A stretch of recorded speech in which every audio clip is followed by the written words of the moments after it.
What if we told you that two white suits locked behind a glass case have a story more explosive than the awards they were worn for? What if we told you they carry the legacy of Elvis, the ambition of Las Vegas, and the soul of two modern legends in one unforgettable night? These aren't just outfits, they're the fabric of history. Comment, like, and subscribe if you believe music should always be remembered in style. Who were them? When? And why are they now behind glass? That's the question everyone asks as they stroll past the red velvet barrier. Lit under sharp, white lights and encased in crystal clear glass, the suits seem to shimmer with a life of their own. Sequin-studded ivory fabric, wide lapels, flared pants, and the words Silk Sonic stitched in dazzling gold across the back. They look like they could have been worn by the king himself, but they weren't. These weren't Elvis Presley's. These belonged to Bruno, Mars and Anderson, Paak, two of the most electrifying performers of this era. These weren't worn in the 70s, they were worn on the grandest stage of music in 2022. The suits are now frozen in time. Not because they're fashion statements, but because they represent a moment when the past met the present, when two modern-day musicians didn't just perform, they resurrected an entire era, and the world stopped to watch. The year was 2022. The world was still piecing itself together after 2 long, isolated years. But music had always found a way to pull people back into celebration. That year, the 64th Annual Grammy Awards weren't just a show, they were a reunion, a resurrection, held at the MGM Grand Arena in Las Vegas. The event promised spectacle, emotion, and glory, but no one expected what would happen when Silk Sonic took the stage. The opening number is always critical. It sets the tone. It either fizzles or it ignites. And when the lights dimmed and a familiar guitar chord echoed through the arena, few knew they were about to witness something unforgettable. Dressed in matching ivory suits with glistening rhinestones and timeless confidence, Bruno Mars and Anderson, Paak stepped out, not as themselves, but as the living spirit of a city of neon and showbiz, of velvet curtains and jackpot machines, of music legends and eternal echoes. Las Vegas, their song, 777, a tribute to the luck, love, and lawlessness of the Las Vegas Strip, and how fitting that they chose that track. How appropriate that two men who had taken the world by storm with their retro, feel-good, soul-infused sound decided to pay homage to Elvis Presley, the man who once reigned supreme in that very city. But it wasn't a parody, it wasn't cosplay, it was resurrection, authentic, raw, celebratory. As Bruno Mars struck the first chord on his aqua blue Fender guitar, worn and scratched like it had stories of its own, the crowd erupted. Anderson Paak's smile was wide, his energy relentless as he pounded the drums with the swagger of James Brown and the smoothness of Smokey Robinson. They weren't just performing, they were transporting everyone, across time, across genres, into a universe where soul was supreme and style was non-negotiable. The suits, designed by the brand Larox, weren't merely stage outfits, they were armor. They were declarations, laced with gold, lined with sequins, and tailored to perfection. They whispered of 1970s opulence and shouted of present-day dominance. And when the performance was over, when the last note of 777 faded into the neon-lit sky, there was no doubt in anyone's mind. Silk Sonic had arrived, again, louder, bolder, and more unforgettable than ever before. But that night wasn't just about a flashy opening number. That was merely the fuse. What followed was an explosion. Silk Sonic didn't just perform, they conquered. As the night unfolded, their name was called again, and again, and again. Leave the door open. That impossibly smooth, aching, sultry anthem had already swept hearts worldwide. But on that Grammy stage, it swept awards, too. Best R&B Song, Best R&B Performance. Then, in a moment that felt like destiny meeting preparation, they took home the biggest crowns of the evening, Song of the Year and Record of the Year. It wasn't just applause, it was reverence. When they stood there, statues in hand, Bruno in those rhinestone glimmering flares and Anderson still beaming under that retro shag haircut and oversized sunglasses, the entire arena knew what had just happened. A revival. a revolution in real time. And those suits, those now silent witnesses behind glass, had been there for every second of it. Yet, even as the night faded into after-parties and morning headlines, the legacy of that performance refused to dissolve. Months later, when the Grammy Museum unveiled the display, people didn't just walk by. They stopped, they stared, they whispered. Because those suits weren't just fabric anymore. They were history, encased, eternal. Children tugged at their parents asking, "Who were these?" Fans held back tears, remembering the joy that night brought them. Tourists stood slack-jawed, reading the plaque beneath the display, their minds racing back to a performance they hadn't expected to move them, but somehow did. This wasn't the first time Bruno Mars had blended nostalgia with modern fire. From his 2 Magic era to the unforgettable Super Bowl halftime show, he'd made a career of reminding the world that showmanship was still alive. But Silk Sonic was different. This was spiritual, with Anderson, Paak beside him, a man of boundless rhythm, unfiltered joke, and razor-sharp talent. The combination had become unstoppable. And the suits, they weren't just a visual, they were a message, a tribute to the icons before, a nod to Vegas flair, a salute to everything outrageous and brilliant about American music. People often ask, why put outfits in a museum? Why preserve clothes when the music still exists? But they miss the point. Music is sound, yes, but performance is presence. And those suits carried presence like few things ever have. The rhinestones didn't just reflect the lights, they reflected ambition. Every thread sewn in gold wasn't for vanity, but for legacy. For every artist who ever dreamed of opening the Grammys. For every soul singer who was told their sound was too old school. For every performer who dared to believe that Joe could be timeless. And now, those suits rest quietly, side by side, under museum-grade glass, silent, but never still. They continue to speak, to inspire, to remind. The question isn't why these suits are in a museum. The real question is, what other outfit, in the last decade of music, deserves to stand next to them? Bruno Mars and Anderson, Paak didn't just walk into the 64th Annual Grammy Awards. They glided in. Their arrival wasn't just a red carpet moment, it was a cinematic entrance. The cameras didn't just flash, they worshipped. The fabric of their burnt orange tuxedos shimmered under the lights like fine whiskey swirling in a crystal glass. And the entire music industry, it froze. But how did something as simple as a suit become a cultural earthquake? Because these weren't just outfits, they were declarations, they were rebellions wrapped in velvet. While most artists were chasing avant-garde or experimental fashion to make a splash, Silk Sonic went in the opposite direction. Back in time, back to soul, back to suave. And that decision made them stand out more than anyone. The tailoring was impossibly clean. The lapels were bold. The matching silk shirts underneath gave just enough sheen without being loud. The flared pants, they weren't a gimmick. They were a resurrection. And then there were the accessories. Anderson, Paak's bowl-cut wig, a playful, campy nod to the 1970s, had fans screaming online. Who gave this man permission to slay like this? Read one tweet with 500,000 likes. His gold-tinted shades reflected the future while his attitude belonged to the past. Bruno, meanwhile, let the textures do the talking.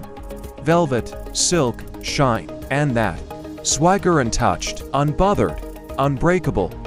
This was confidence. This was control. And the world couldn't look away. But it wasn't just fashion, it was armor. Because that night, Silk Sonic wasn't just performing, they were competing. And under the glitz and glamour, under those silk lapels and gold rings, was a much deeper pressure brewing. All eyes were on them, not just to win, but to prove that their entire concept, the retro sound, the showmanship, the aesthetic, wasn't a fluke. The outfits were their uniform, the stage was their battlefield, the Grammys were the war, and they were about to win it. It was somewhere between the second and third award of the night that the atmosphere inside the MGM Grand began to shift. Whispers turned into stares. Stares became silence. And that silence, it wasn't empty. It was the sound of every attendee realizing they were witnessing something historic. Other artists came and went from the stage. Some cheered, some cried. But when Silk Sonic was announced as the winner for Best R&B Song, there was no slow build-up. The room erupted instantly. No hesitation, no delay, as if the entire world had been waiting for it. The camera cut to Bruno and Anderson, standing up, hugging each other like kids who just won a high school talent show, not to grown men with shelves full of awards. Their joy wasn't rehearsed. Their energy wasn't manicured. It was raw, explosive, infectious. And as they walked to the stage, still in those unforgettable matching burnt orange tuxedos, the suits did more than shine. They spoke. They screamed that soul wasn't dead, that performance wasn't dying, that charisma, class, and composition could still reign in a world obsessed with algorithms and auto-tune. And when they took the mic, they didn't talk about charts, or streaming numbers, or industry politics. They talked about fun. This is what it's all about, man. Anderson laughed into the mic, twirling around playfully. You gotta leave the door open, baby. Bruno adjusted his glasses, flashed that devil-may-care grin, and said, we just wanted to make a song you could play while, you know, doing whatever it is you do when you're feeling real good. The audience howled. The internet exploded. But more than the jokes, more than the swagger, it was what they wore that became an instant symbol. Those suits, the satin, the sparkle, the wide-legged, vintage joy of it all. They weren't trying to be cool. They were cool. Effortlessly. By the time Silk Sonic walked off the stage with their third award, whispers of their performance and their look were already trending worldwide. Fashion critics didn't wait until the end of the show to write their takes. They were posting during it. Best Dressed Man of the Year, period. Bruno Mars is the new Prince of Glam. Anderson, Paak just redefined suave. But again, this wasn't just about clothing. It was about claiming space. In an industry that often sidelines soul for synths and depth for trance, Silk Sonic declared, unapologetically, we're bringing romance back, we're bringing funk back, and we're doing it in rhinestones. And while everyone else wore fashion, Silk Sonic wore feeling. It didn't take long for the Grammy Museum to take notice. Just months later, their suits, the white rhinestone-stitched Las Vegas opening set, not the burgundy ones, were installed in a glass case in the heart of the museum. No exhibit launch, no announcement, just there. Like relics dropped from the sky, like pieces of a fever dream that somehow, undeniably, actually happened. People didn't just come to see the display. They traveled for it. They cried in front of it. They took selfies with it like it was a statue of Elvis himself. Some stood in front of the glass for 10, 15 minutes, just staring. Not because the suits were expensive, not because they were designed by a trendy brand, but because they were alive. They carried energy. They were sacred. They were the last real rock stars of an era where artistry meant more than followers, where passion meant more than paychecks. And every single stitch, every glittering gem on those jackets reminded us what performance used to be, and what it still could be, because what happened after the show was just as symbolic as the spectacle itself. The outfits didn't disappear into a museum or remain locked away behind glass. No, these suits lived on. Bruno and Anderson wore variations of them on tour. During press conferences and even casual sightings, fans began recreating them on TikTok. High fashion houses took notes. The ripple effect was visible, subtle, but very real. Fashion insiders started calling it the Silk Sonic effect. Menswear trends suddenly took a vintage turn. Retailers reported increased sales in velvet and satin suits. Orange-tinted sunglasses and big lapel shirts reappeared on runways across Paris, Milan, and New York. Even GQ ran a headline that boldly read, Bruno Mars just revived 1974 and we're all better for it. But beneath the glitz, there was something deeper going on. The suits weren't just costumes, they were armor.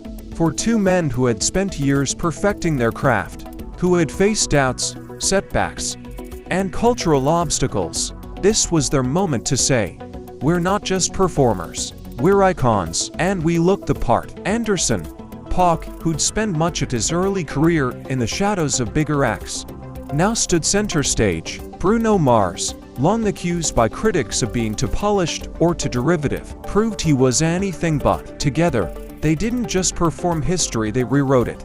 It was as if every sequin, every tailored hem, every button on their suits carried the weight of every artist who came before them. James Brown, Prince, Marvin Gaye, The Temptations. They weren't imitating, they were honoring, channeling, resurrecting. And the Grammys audience felt it. You could see it in the standing ovation. You could hear it in the silence that followed the final note. You could sense it in the tears. And perhaps that's the true power of the Silk Sonic suits.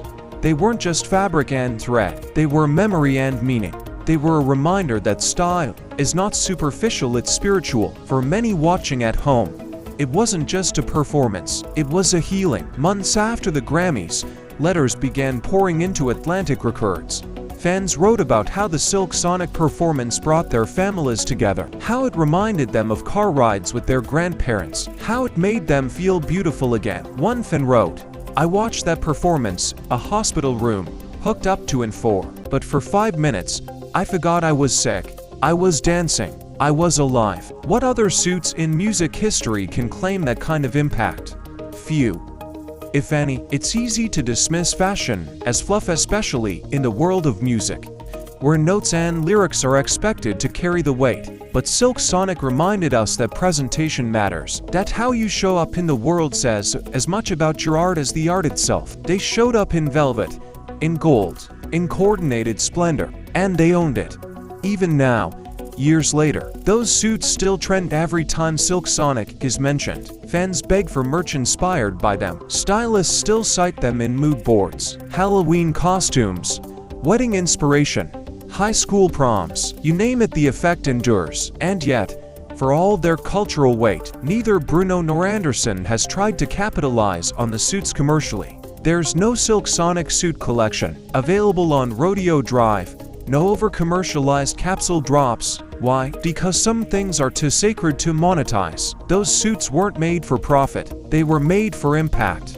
They were made for us. They were made for that moment when Bruno hit that high note, when Anderson grinned behind those rose-colored glasses, when the entire world remembered music can be magical again. And isn't that what we all needed? In a world that's so often dark, divided, and digitally filtered to death, those suits and the men inside them reminded us that joy is still possible, that rhythm and romance still matter, that some things can still be golden. So the next time someone asks you, what's the most iconic look in Grammy history, you know the answer. It's not just the dress J. Lo wore, or the meat Lady Gaga wore. It's the velvet, the silk, the soul. It's Silk Sonic. And they didn't just wear history, they became it.